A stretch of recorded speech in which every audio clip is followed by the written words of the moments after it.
चल रहा था यहाँ तो ये स्थिति है कि जैसे कोई विधवा स्त्री हो और वो अपने साड़ी या कपड़े को पहने और चक्ति लगा करके अपनी इज्जत ढके, वही स्थिति है यहाँ पर।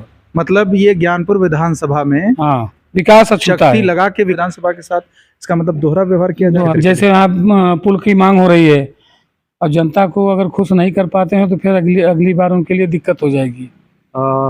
लखनऊ तक जाती है और बड़े स्तर तक जाती है। ये बातें जब आगे जाएंगी तो उसका क्या इम्पैक्ट पड़ेगा? आपका ये फीडबैक कहीं ना कहीं यहाँ के जनप्रतिनिधियों के लिए दिक्कत कर सकता है। एक बार विधायक जी ने मांगा कि आप अपने गांव लाइट का एक वो बना करके दे दीजिए, क्योंकि मैं ग्राम प्रधान नहीं हूँ। नहीं, किसी भी बात को निडरता से बोलने के लिए जाने जाते हैं, चाहे वो पार्टी के पक्ष में हो या फिर विपक्ष में। क्या स्थिति है यहाँ विकास कार्यों की? क्या स्थिति? सच बोलिएगा, पार्टी आपकी है, सरकार आपकी है, लेकिन जो जनप्रतिनिधियों का सानिध्य है वो आपको या डी क्षेत्र को कितना मिल रहा है? देखिए, जानते हैं कि 20 साल से यहाँ की सीट नहीं निकल रही थी, बिल्कुल ठीक, बाकी जगह से हारते हुए आए हैं।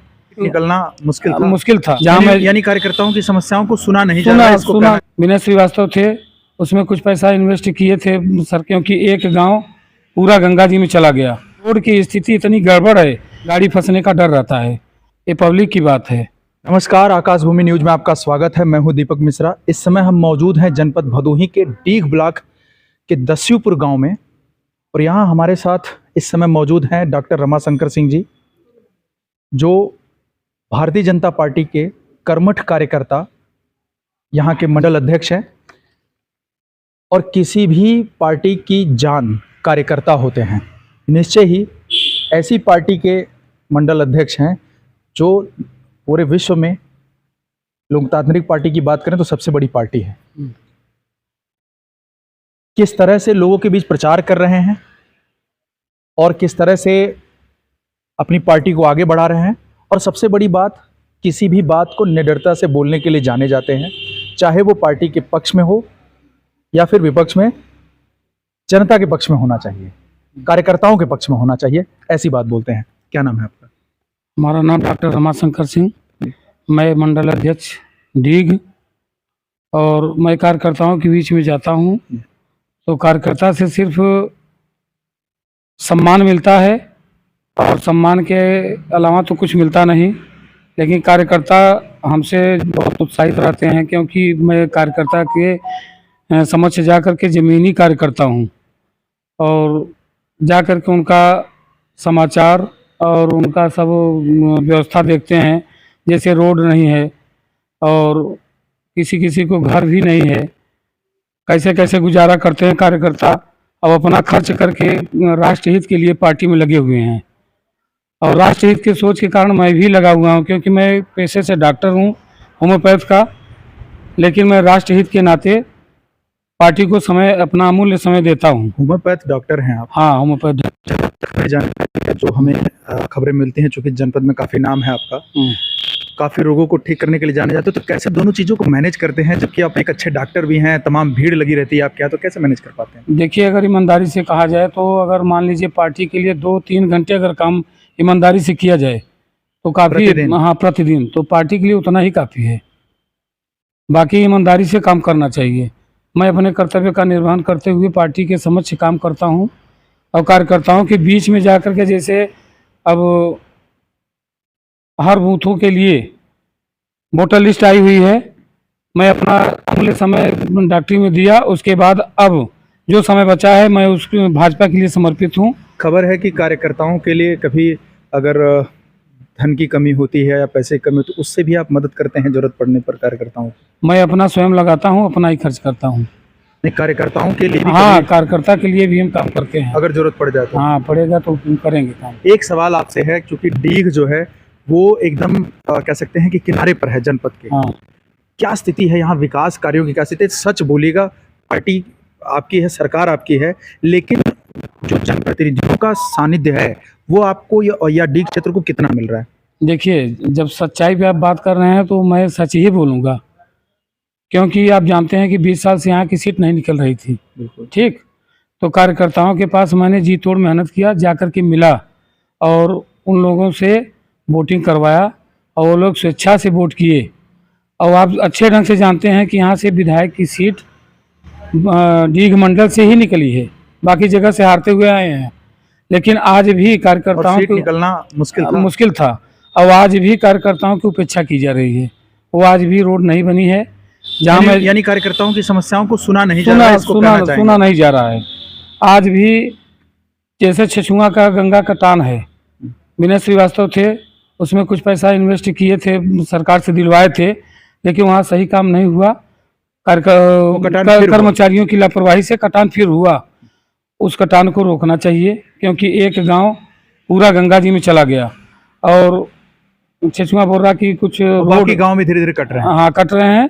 और छछुआ बोर्रा की रोड की स्थिति इतनी गड़बड़ है कि मैं गाड़ी लेकर के जाता हूँ, लेकिन और कभी वहाँ पे मैं चाहता हूँ कि कोई मीटिंग हो या बैठक हो तो और कार्यकर्ता या ऊपर के जो आते हैं अधिकारी वो जाने से मुकरते हैं, क्योंकि रोड की स्थिति सही नहीं है, गाड़ी फंसने का डर रहता है।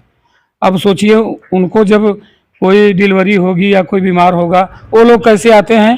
ये कार्यकर्ताओं की पीड़ा समझना चाहिए, और जनता की भी पीड़ा समझना चाहिए, लेकिन कोई समझता नहीं। मैं चाहूँगा तो ये जनपद में अलग अलग जगह हमने देखा है कि सड़कें बन रही हैं, सारे विकास हो रहे हैं, हाँ सड़क बन रही है, सारे विकास हो रहे हैं, लेकिन यहाँ भी रोलर चल रहा था हमने देखा। यहाँ तो ये स्थिति है कि जैसे कोई विधवा स्त्री हो और वो अपने साड़ी या कपड़े को पहने और चक्ति लगा करके अपनी इज्जत ढके, वही स्थिति है यहाँ पर।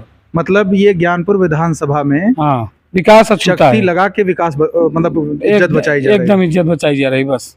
और बाकी विधानसभाओं में देख रहे हैं पूरी रोड बन रही है, अच्छा खासा विकास हो रहा है। तो हाँ। ये ज्ञानपुर विधानसभा के साथ इसका मतलब दोहरा व्यवहार किया जा रहा है। दोहरा व्यवहार हो ही रहा है, और खास करके कुनिया के लिए। पुनिया क्षेत्र जैसे यहाँ पुल की मांग हो रही है, यहाँ धरना प्रदर्शन होता है, लेकिन उस पर कोई अमल नहीं करता। कम से कम पार्टी के न ही कोई जनप्रतिनिधि कोई आता है कोई इस पर बात जनप्रतिनिधि नहीं, कोई बात नहीं करता। इस पर ध्यान देना चाहिए, ये पब्लिक की बात है। करने।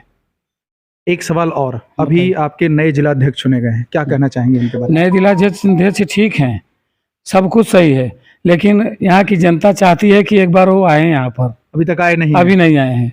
इच्छा है? मैं चाहूँगा कि वो आए। मैंने 2 बार उनसे बात किया, उन्होंने कहा अभी मुझे फुर्सत नहीं है, 1 हफ्ते बाद देखते हैं। अब देखिए कब होता है उनका आना, इंतजार मैं तो इंतजार कर रहा हूँ। अगर वो आते हैं तो मैं उनका स्वागत करूंगा। नहीं, अभी जो कार्यशैली है उनकी काफी एक समय हुआ उनका। कार्यशैली तो अच्छी चल रही है, लेकिन यहाँ की जनता का उनको इंतजार है, अच्छा, बेसब्री से इंतजार है, और वहाँ करके जनता का दुख दर्द सुने, क्योंकि एक नवयुवक जिलाध्यक्ष है। मतलब इस बात की खुशी है कि एक हाँ। नवयुवक को जिलाध्यक्ष बनाया गया। हाँ बनाया गया है।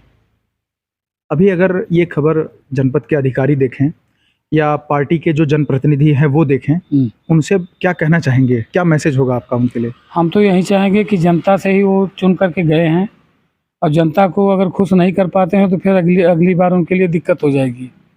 ये फैक्ट है, ये फैक्ट है, क्योंकि मैं मंडल अध्यक्ष होने के नाते मैं एकदम हकीकत बयां करूंगा, जिससे पार्टी की गरिमा और छवि दोनों बनी रहे। झूठ नहीं बोलूंगा, बिल्कुल नहीं झूठ बोलूंगा। क्यों झूठ बोलूंगा? मैं जनता के बीच जा रहा हूँ। अगर हमारी पब्लिक संतुष्ट है, हमारे कार्यकर्ता संतुष्ट हैं, तभी यहाँ का संगठन भी सही रहेगा और संगठन भी जीतेगा, और जो भी यहाँ आएंगे प्रतिनिधि या कोई भी, वो भी चुन करके जाएंगे। अब आपके कहने का मतलब है कि कार्यकर्ता उपेक्षित हो रहे हैं, उन्हें हाँ। उपेक्षित न किया। कार्यकर्ताओं को उपेक्षित न किया जाए, जनप्रतिनिधि जो आए वो कार्यकर्ताओं से मेल मिलाप करके रहें।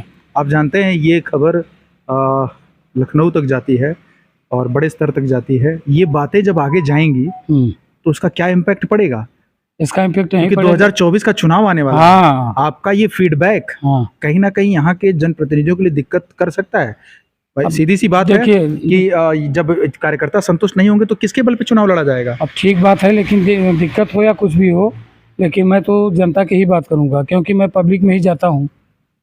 जवाब देना पड़ता है। मंडल अध्यक्ष मैं हूँ यहाँ का, तो मुझे मंडल में जाना पड़ेगा। जैसे मुझसे एक बार विधायक जी ने मांगा कि आप अपने गांव का 10 सोलर लाइट का एक वो बना करके दे दीजिए, मतलब सोलर लाइट वितरित करने के लिए। किसको देना है? तो लेकिन मैंने सोचा कि हम अपने गांव का ही बना करके देंगे, तो फिर मैं मंडल अध्यक्ष कहेगा। हमसे पूरे मंडल का मांगा गया होता, मैं तुरंत बना करके दे देता, लेकिन मैं अपने गांव का बना करके नहीं दूंगा। अपनी छवि नहीं खराब करूंगा। मैं ग्राम प्रधान नहीं हूँ। नहीं, मैं अपनी छवि नहीं खराब करूंगा, क्योंकि मैं पेशे से डॉक्टर हूँ, अपनी स्वेच्छा से राजनीति करता हूँ और राष्ट्र हित के लिए राजनीति करता हूँ। मुझे किसी प्रकार का कोई लालच और लोभ नहीं है।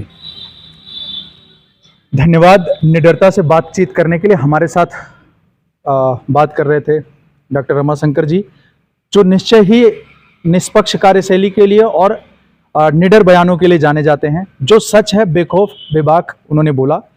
इसी के साथ फिर मिलेंगे एक नए मुद्दे के साथ। तब तक के लिए जय हिंद जय भारत। और कैमरे के उस तरफ है हमारे साथ विजय तिवारी जी। आकाश भूमि न्यूज, राष्ट्रीय समाचार पत्र व वेब न्यूज चैनल, निडर पत्रकारिता की एक अनोखी झलक। लाल बटन दबाकर चैनल को सब्सक्राइब करें तथा घंटी का बटन अवश्य दबाएं ताकि सभी वीडियो की जानकारी आपको मिलती रहे। अपने आसपास होने वाली घटनाओं की जानकारी के लिए आप हमें नीचे लिखे नंबरों पर संपर्क कर सकते हैं। आप अपने आसपास होने वाली घटनाओं का वीडियो हमें व्हाट्सएप भी कर सकते हैं।